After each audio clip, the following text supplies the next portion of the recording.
बिस्मिल्लाहिर्रहमानिर्रहीम। पाकिस्तान तहरीक इंसाफ जिला पेशावर के तमाम कारकुनों से दरख्वास्त है, वो तमाम ओहदेदार, तमाम नाज़मीन, साबिका और मौजूदा जितने भी हमारे ओहदेदार हैं, आप सबसे दरख्वास्त है कि आप सबके नॉलेज में है कि इस वक्त हमारे सूबे में गैर मामूली हालात हैं। आप सबके सामने है कि कल पाकिस्तान तहरीक इंसाफ के नामजद वजीर आला सुहेल खान अफरीदी जो है उसका इलेक्शन है सूबाई असम्बली में।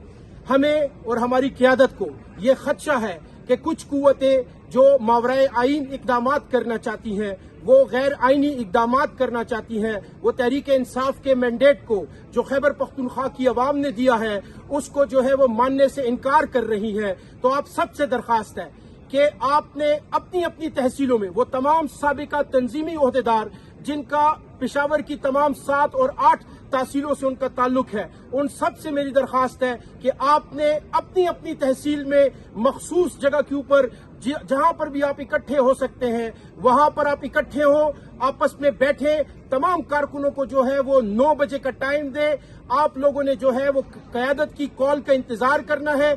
मैं आपको खुद जो है वो फिर जगह बताऊंगा, पॉइंट बताऊंगा जहां पर आकर हमने फिर एहतजाज करना है। उस सूरत में अगर खैबर पख्तूनख्वा की अवाम के मैंडेट को ना माना गया, कोई गैर आइनी इकदाम किया गया, कोई गैर कानूनी इकदाम किया गया और खैबर पख्तूनख्वा की अवाम के मैंडेट को अगर किसी तरीके से मलियामेट करने की कोशिश की गई तो फिर आप सबसे दरख्वास्त है कि आपने मेरी हिदायत के मुताबिक उस जगह के ऊपर पहुंचना है जहां पर हमें अपनी क़यादत बताएगी। वहां पर हमने अपना पुरअमन और जो है आइन के अंदर और कानून के अंदर रहते हुए हमने एहतजाज करना है। लिहाजा आप सबसे दरख्वास्त है कि भरपूर लोगों से राब्ता करें, तमाम कारकुनों को इकट्ठा करें, तमाम नाज़मीन से, काउंसलर से, पार्टी के जितने भी ओहदेदार हैं, वो साबिका तहसील की जो कैबिनेट्स है उन सब से दरख्वास्त है कि ये जिम्मेदारी आप सबकी है और आपने मेरी कॉल का इंतजार करना है। शुक्रिया।